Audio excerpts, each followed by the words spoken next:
A atual maneira como ajudamos as pessoas não ajuda as pessoas. Para melhorar a caridade, retire o governo da função assistencialista. A maior forma de caridade ocorre quando a ajuda dada permite ao ajudado se tornar autossuficiente.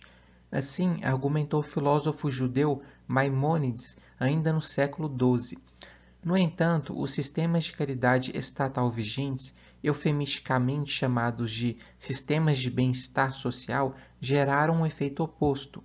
Eles, na realidade, criaram dependência. Logo, é urgente repensar a maneira como estamos atualmente delegando ao Estado a tarefa de ajudar as pessoas. Eis uma sugestão que muitos poderão considerar perturbador e desconcertante. O bem-estar social e todas as variantes de assistencialismo seriam mais eficazes, mais variados, mais difundidos e mais baratos se não houvesse nenhum envolvimento estatal. As pessoas instintivamente pensam que, sem um programa assistencialista gerido pelo Estado, os pobres e os necessitados não seriam cuidados e, consequentemente, seriam deixados à míngua. Com essa inaceitável perspectiva em mente, as pessoas, consequentemente, se tornam fervorosas em sua defesa de algum programa assistencialista estatal, ainda que possam porventura apresentar críticas à maneira como tal programa esteja sendo gerido pelo Estado. Mas sugerir que o assistencialismo estatal não está funcionando e que ele deveria ser abolido não é a mesma coisa que sugerir que os pobres e necessitados não devam receber cuidados. Na verdade, é justamente o oposto. A assistência é algo complicado e não é apenas o assistido o que importa. O fornecimento de serviços assistenciais é um processo delicado, complicado e imprevisível. Em algumas ocasiões, simplesmente dar dinheiro pode realmente levar o assistido ao caminho da autossuficiência, em outras, não. Dar dinheiro pode gerar uma redução temporária de seu sofrimento, mas frequentemente gera uma maior dependência e uma menor autossuficiência. Em determinadas ocasiões, uma abordagem estritamente local é tudo de que se necessita. Em outras, uma abordagem mais prática passa a ser essencial. Já em outras, é necessária uma abordagem puramente psicológica ou emocional. E há também ocasiões em que se deve buscar algo que seja mais específico às circunstâncias particulares de cada indivíduo. Por fim, há também ocasiões em que todo o necessário é apenas dar o proverbial tapinha nas costas. Diferentes circunstâncias requerem diferentes abordagens e diferentes formas de assistência. No passado era assim que era feito e os resultados eram superiores. O historiador David Beito escreveu um livro que se chama Da Ajuda Mútua ao Estado Assistencialista, Sociedades Fraternais e Serviços Sociais, 1890-1967, mostrou que, independentemente de suas origens, os membros de praticamente todos os grupos étnicos e nacionais criaram formidáveis redes de auxílios individuais e coletivos para ajudar a aliviar a pobreza. Essas redes de auxílios recíprocos tendiam a ser descentralizados, espontâneas e informais. Era comum que os doadores e os recebedores fossem pessoas da mesma camada social. Os recebedores de hoje podiam se transformar nos doadores de amanhã. Segundo Beito, a ajuda recíproca era algo muito mais predominante do que a ajuda governamental e até mesmo do que as doações privadas. Sua expressão mais básica era a doação informal, os incontáveis e imemoriais atos de bondade entre vizinhos, colegas de trabalho, parentes e amigos. A ajuda mútua e os arranjos informais entre os vizinhos, criados pelos próprios pobres, ofuscavam completamente os esforços das agências governamentais voltadas ao combate à pobreza. Então, sobre isso, Edward T. Devine, um proeminente assistente social, escreveu um artigo para a revista Survey para alertar seus colegas contra a presunção e a mania de grandiosidade que eles próprios se atribuem. Ele reiterou que milhões de pessoas pobres estavam se mostrando capazes de sobreviver e progredir sem recorrer à ajuda governamental. Disse ele: nós que estamos engajados nesse trabalho de gerar alívio aos pobres, acabamos tendo impressões bastante distorcidas sobre a importância na economia social dos fundos que estamos distribuindo ou dos esquemas sociais que estamos promovendo. Mas a realidade mostra que não somos tão indispensáveis assim. Se não houvesse recursos públicos em épocas de enormes aflições e angústias, e essas pessoas tivessem de recorrer às ajudas mútuas e voluntárias, bem como aos auxílios informais feitos por vizinhos, ainda assim a maioria destas aflições seriam debeladas. A caridade privada era mais efetiva do que o assistencialismo estatal, porque indivíduos contribuindo com seu próprio dinheiro são muito mais incentivados a identificar necessidades genuínas. Em nível local, é fácil monitorar os auxiliados para garantir que eles de fato estão genuinamente se esforçando para se tornarem independentes.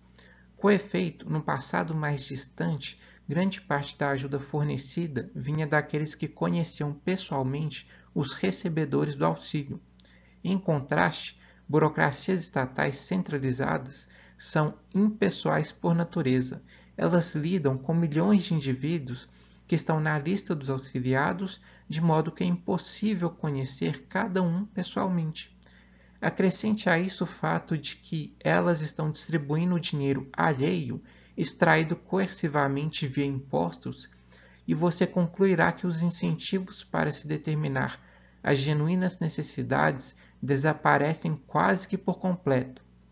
A consequência é que se torna muito mais fácil fraudar o sistema. Os indolentes e os espertalhões sabem que se aproveitar do moderno sistema de assistencialismo público, ao passo que esses mesmos não teriam qualquer chance no sistema privado de antigamente. A destituição do filantropo. Além disso tudo, a dignidade do assistido também tem de ser considerada. Ser alvo da caridade alheia pode ser algo degradante e humilhante. Em algumas ocasiões, o anonimato pode ser necessário, em outras, não. Tendo tudo isso em mente, a seguinte pergunta se torna inevitável: como alguém pode realmente pensar que é viável criar um programa de assistencialismo estatal que seja feito de cima para baixo e imaginar que tal programa irá satisfazer todas essas necessidades distintas e variáveis de maneira consistente? E tudo piora. Até agora falamos apenas do assistido. Temos de falar também do doador, do filantropo. Ele também tem de ser considerado. Compaixão, assistência e caridade são atitudes humanas essenciais. Elas fazem parte da natureza humana. Assim como as pessoas precisam receber, elas também devem dar. Assim como as pessoas precisam ser ajudadas, elas também devem ajudar. Basta apenas ver o olhar de satisfação das crianças quando elas recebem algo para comprovar a evidência desta afirmativa. Mesmo aquele que talvez tenha sido o mais brutal e sanguinário traficante da história, Pablo Escobar, era considerado por ser um prolífico filantropo. Ele construiu vários abrigos, igrejas e escolas em sua cidade natal, Medellín, e o fez em uma escala insuperável até mesmo para o governo colombiano. No processo caritativo, o filantropo também tem suas necessidades. Em algumas ocasiões, ele quer anonimato, em outras, ele quer reconhecimento. Há ocasiões em que ele quer estar envolvido de alguma maneira com o assistido, e há outras ocasiões em que ele prefere não ter envolvimento nenhum. No entanto, quando a caridade se torna um programa estatal compulsório, as necessidades do filantropo nem sequer são consideradas. A sua renda é confiscada via impostos e fim de papo. O filantropo não tem nenhuma voz ativa. Ele simplesmente não pode especificar a maneira como o dinheiro que ele ganhou e que lhe foi tomado deve ser gasto. Para piorar, o filantropo é, na maioria das vezes, moralmente contra os programas que seus impostos financiam. A tributação é um ato de doação forçada que destrói a satisfação altruísta que as pessoas normalmente sentem quando fazem doações voluntárias. Ajudar os outros e compartilhar com eles um pouco do que temos é parte de nossa humanidade. No entanto, em um mundo em que o governo se encarregou da responsabilidade de cuidar dos pobres e necessitados, essa compaixão foi removida. Como resultado, o Estado hoje detém um quase monopólio da compaixão, e essa compaixão é falsa, pois é desvirtuada. E qualquer um que não concorde com o conceito de um Estado assistencialista inchado e generoso, entre aspas, é imediatamente tido como insensível e egoísta. Como o Estado destrói a propensão filantropa das pessoas? Quando você é obrigado a pagar impostos para o governo para que ele forneça serviços assistencialistas, ou mesmo educação, saúde para os necessitados, a sua capacidade de pagar por esses mesmos serviços para você e para sua própria família é reduzida, pois agora você tem menos dinheiro. Então, após uma parte da sua renda ser confiscada via impostos, torna-se mais difícil para você bancar a escola de seus filhos, seu plano de saúde e seu aluguel, e se torna ainda mais difícil você ser caridoso para com terceiros, o que significa que tal tarefa será delegada com ainda mais intensidade ao Estado. Pior ainda, o próprio fato de você agora ter menos dinheiro significa que você provavelmente também dependerá do Estado para determinados serviços. Isso faz com que a rede de dependência cresça cada vez mais. Ainda mais, se o Estado está fornecendo auxílio para os necessitados com o seu dinheiro, então você inevitavelmente se sentirá absolvido da responsabilidade moral de ajudar os outros necessitados. Simultaneamente, o assistencialismo estatal, além de ser inflexível, é caro. As burocracias que administram os programas de redistribuição de renda sempre são ineficientes e dispendiosas. Pior, elas são propensas à corrupção e ao rentismo, pessoas que manipulam o sistema para ganhos políticos e para proveito próprio. Se você analisar o que ocorreu ao longo das últimas décadas com itens como tecnologia, alimentação e vestuário, necessidades humanas essenciais que, em grande parte, não são fornecidas pelo Estado, verá que houve uma queda dramática nos preços em relação aos termos de horas de trabalho necessárias para se adquirir um valor monetário capaz de comprar a mesma quantidade de cada item, e uma sensível melhora na qualidade dos produtos. Isso também sem considerar que muitos produtos que continuam tendo preços relativamente elevados é devido a impostos, já que a nossa carga tributária no Brasil é altíssima e a nossa moeda tem sido constantemente inflacionada desde o plano real. Então, de um lado, você tem o Estado reduzindo o nosso poder de compra, através da inflação, dos impostos, e de outro você tem a economia de mercado capitalista criando inovações em um mercado competitivo, com concorrência, e essas inovações ao longo dos anos cada vez vão melhorando e se tornando mais baratas. Devemos levar isso em consideração. Então, a concorrência ela reduziu os custos, no entanto, já no campo assistencialista, não houve tal melhoria. Então, por que não? Porque, graças ao quase monopólio estatal, não há concorrência nesta área. A ideia de haver concorrência para serviços caritativos é ofensiva para muitas pessoas, mas é necessário haver concorrência se a intenção for melhorar a qualidade e reduzir os custos. O maior gasto em nossas vidas não é, como muitos acreditam, nossa casa ou a educação de nossos filhos.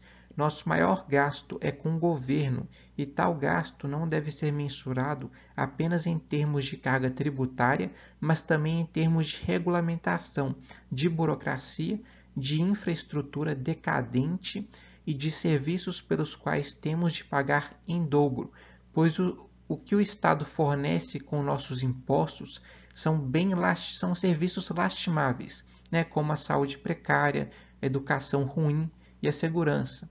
Então, sendo assim, imagine um mundo com um estado mínimo. Repentinamente, este gasto desnecessário seria removido. Sem o custo do Estado, teríamos agora mais capital, seja para poupar, investir e gastar. As pessoas genuinamente estariam no poder. Nossa capacidade de ajudar os necessitados seria aumentada. A nossa responsabilidade moral em ajudar os outros seria repentinamente restaurada e seria aumentada. Simultaneamente, e graças à concorrência, a ajuda que queremos e podemos oferecer seria mais barata, mais variada e de melhor qualidade. Organizações estariam competindo entre si para oferecer mais ajuda a um preço menor, e mesmo organizações que visam estritamente ao lucro estariam propensas a fazer isso porque, no mínimo, seria bom para a imagem delas. Então, qual seria o resultado? Auxílios caritativos a custos mais baixos, auxílios caritativos mais eficazes, auxílios caritativos mais variados, mais difundidos e mais flexíveis que poderiam satisfazer necessidades específicas. Em suma, uma rede caritativa de maior qualidade e que estimulasse algum retorno dos auxiliados em termos de qualificações profissionais. Você diz que, sem o Estado assistencialista, os pobres e necessitados seriam deixados à míngua, pois eu digo que eles serão tratados em um padrão muito mais elevado do que aquele vigente hoje. Afinal, já foi assim no passado. Obrigado pela audiência, pessoal. Se inscrevam no canal e, caso gostaram, deixem um like aí no vídeo.